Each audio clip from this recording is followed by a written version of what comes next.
तो अब आखिरी में आपको दिखाएंगे इरफान अंसारी की तस्वीर।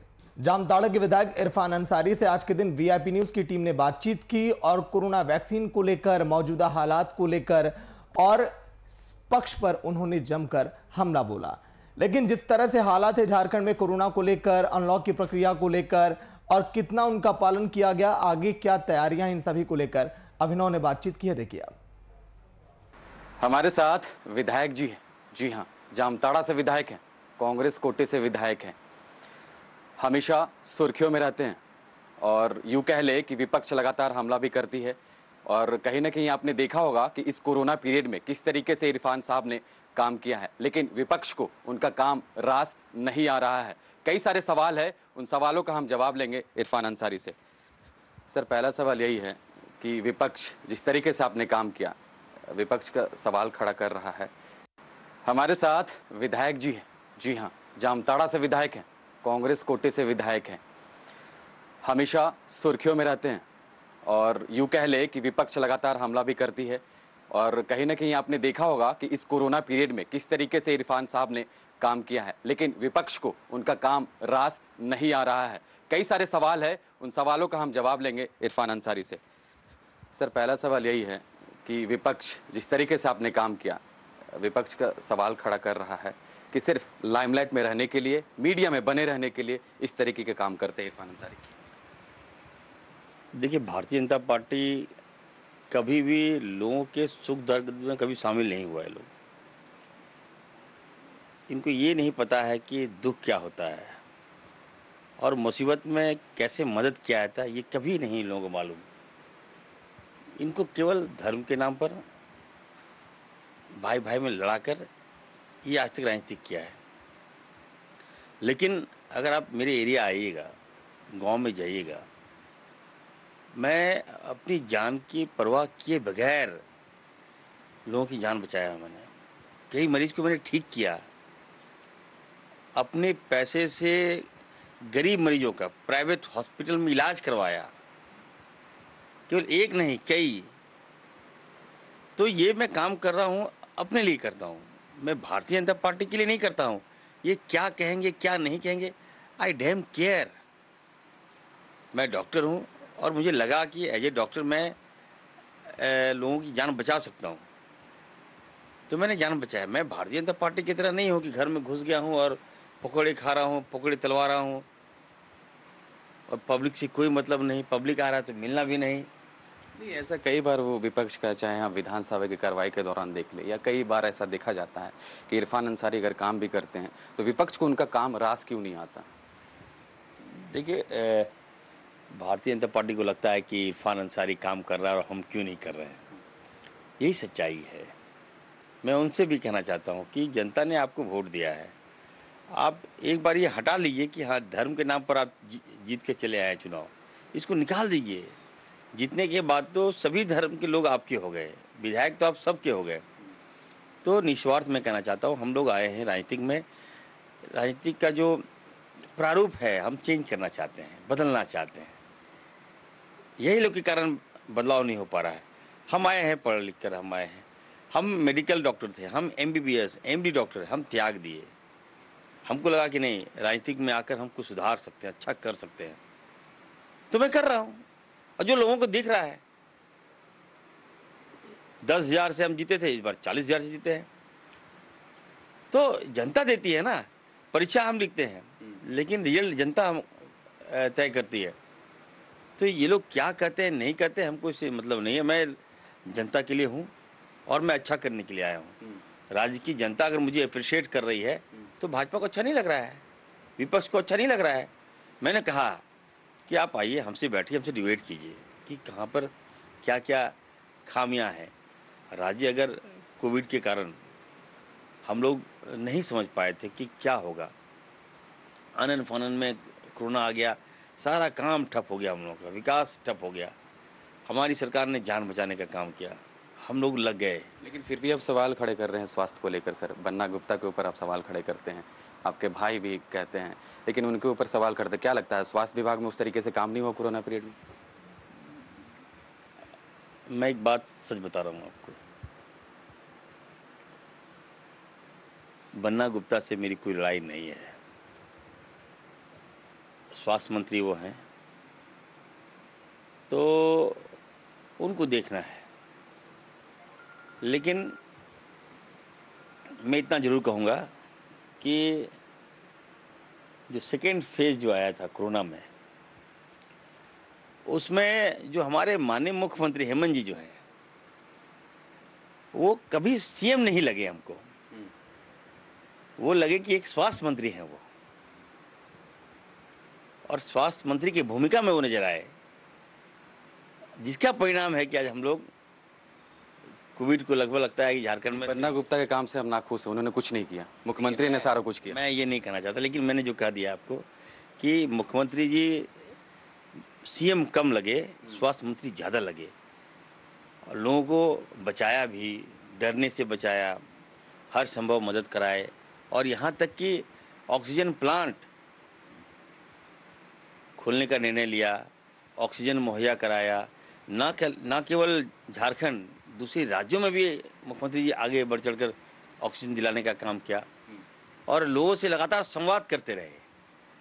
मैं ये नहीं कहता कि मुख्यमंत्री जी जादू कर दिए, लेकिन मुसीबत में अगर आप सहारा बनते हैं, ठीक है, आप घर में बैठ के ही आप लोगों को डायरेक्शन दे रहे हैं कि ये कीजिए वो कीजिए, तो लगा एक मुख्यमंत्री जी है जो सचेत मुख्यमंत्री है, युवा मुख्यमंत्री है, और वो कैसे लोगों को मुसीबत में क्या चाहिए, आप क्या दे सकते हैं उसको, हम क्या दे सकते हैं।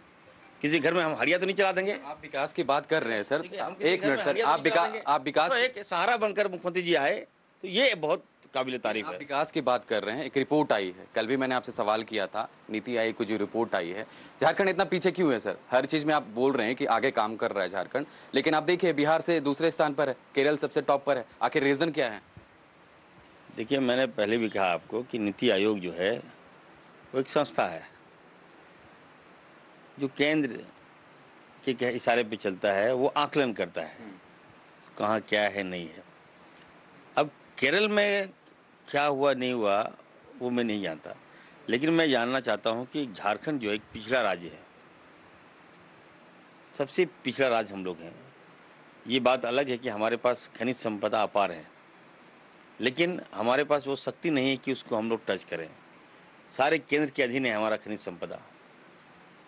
उसके बाद भी अगर हमारे मुख्यमंत्री बढ़ चढ़कर आगे आते हैं, कोविड सेकेंड में सबसे अच्छा करते हैं, लोगों की जान बचाने में हम लोग अव्वल आते हैं, तो आप कैसे कह सकते हैं कि नहीं केरला टॉप है?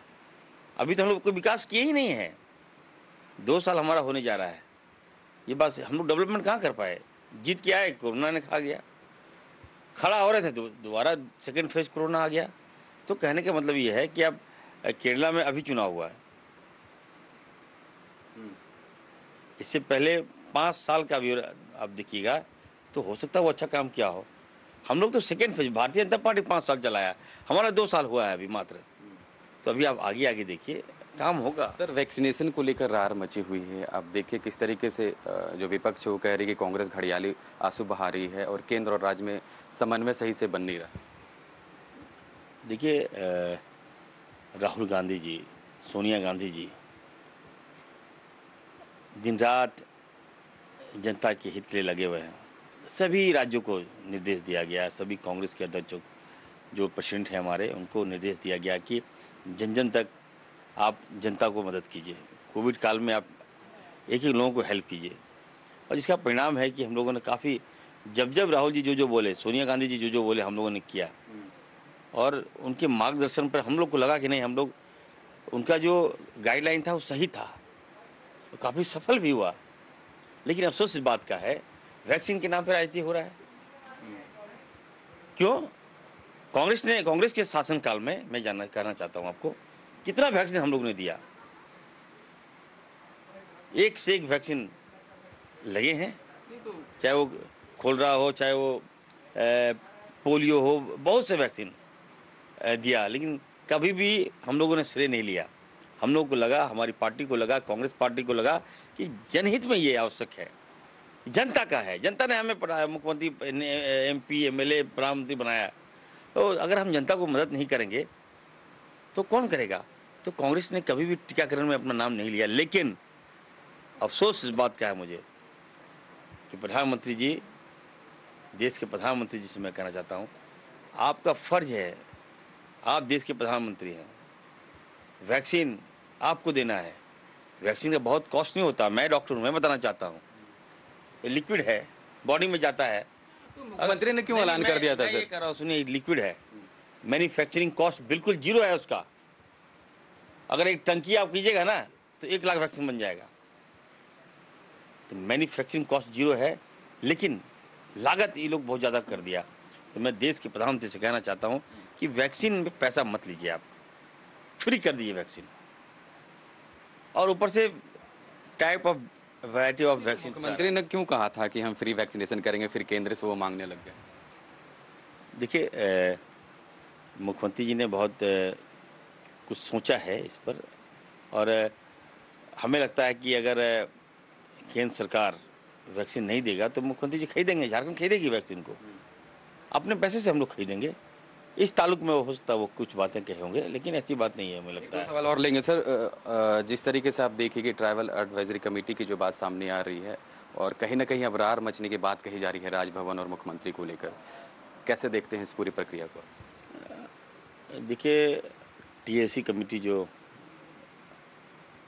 पहले था, उसमें क्या था कि बहुत सा काम हम करना भी चाहते हैं, नहीं कर पाते थे, क्योंकि सरकार अगर पारित कर दी तो फाइल हमको महामहिम के पास भेजकर उनका अप्रूवल लेना था। यहाँ तकरार इस बात का है कि राज्यपाल, ये आदिवासी के लिए टीएसी कमेटी है, उनके हितों के लिए कमेटी का गठन हुआ है, तो राज्यपाल कौन होता है? कई और स्टेटों में तो राज्यपाल को ही दिया गया है ना। नहीं, राज्यपाल कौन होता है? मान ली भाजपा की सरकार है, भाजपा के राज्यपाल है, तो क्या वो हमारी मांग को पूरा करेंगे क्या? उनको मालूम होगा क्या कि हमारे आदिवासियों को क्या प्रॉब्लम है? राज्यपाल जो होता है स्वतः सुनते हैं, बाहर का ही होता है लगभग, तो वो उसको क्या मालूम है हमारे बच्चे कैसे खा रहे हैं, कैसे पी रहे हैं, क्या हाल है, क्या दुर्दशा है?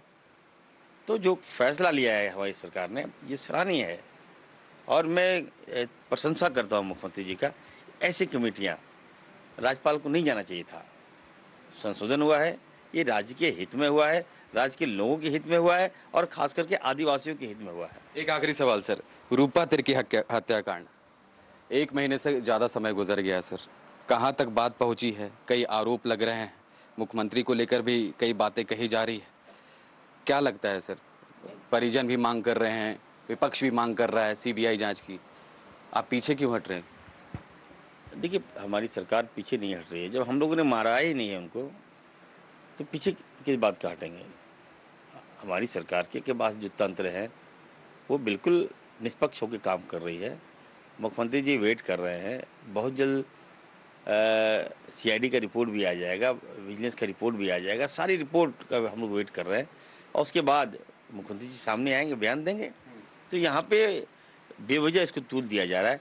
घटना घटी है, सुसाइड केस है, रिपोर्ट आ गया है, पोस्टमार्टम रिपोर्ट भी आ गया है, उसके बाद भी अगर कोई उनकी परिवार संतुष्ट नहीं है तो निश्चित तौर पर विश्वास रखना चाहिए। हम लोग जांच करा रहे हैं, नए सिरे से मुख्यमंत्री जी जांच करवा रहे हैं, तो रिपोर्ट, जांच की रिपोर्ट आने दीजिए, उसके बाद हम लोग बात रखेंगे, हम लोग अपनी बात रखेंगे। लेकिन अगर मान लीजिए जो कहा जा रहा है कि नहीं, ये सुसाइड नहीं है, तो ये कौन कह रहा है? बाबूलाल मरांडी जी कह रहे हैं क्या? बाबूलाल मरांडी को मालूम है क्या रूपा तिर्की कौन है, कहाँ के रहने वाली है, उसके माँ बाप कहाँ के हैं? नहीं मालूम है। केवल भाजपा राजनीतिकरण कर रही है। हम लोग जान रहे हैं उनके परिवार को, हम लोग जानते हैं अच्छी तरह से, और हम लोग हैं, आदिवासी हमारा मुख्यमंत्री है। क्या लगता है कि मुख्यमंत्री जी रूपा तिर्की को मामले में नहीं देख रहे होंगे क्या? संज्ञान में नहीं ले रहे होंगे क्या? क्या मुख्यमंत्री जी को दर्द नहीं है क्या? है, लेकिन दिखा नहीं रहे हैं। हम लोग काम पे विश्वास करते हैं। अब देख लीजिएगा, आने वाले दिनों में दूध का दूध और पानी का पानी हम लोग करके दिखाएंगे। चलिए, ये थे हमारे साथ विधायक जी इरफान अंसारी। कई सारे मुद्दों पर इन्होंने खुलकर बात करी है, चाहे नीति आयोग की रिपोर्ट की बात कर ले, रूपा तिर्की हत्याकांड की बात कर ले, कई ऐसे मुद्दे हैं, उन मुद्दों पर उन्होंने खुलकर बात की है। अब इससे ज़्यादा क्या, देखते रहिए वीआईपी न्यूज़। अपने सहयोगी विशाल के साथ अभिनव कुमार, वीआईपी न्यूज़, रांची।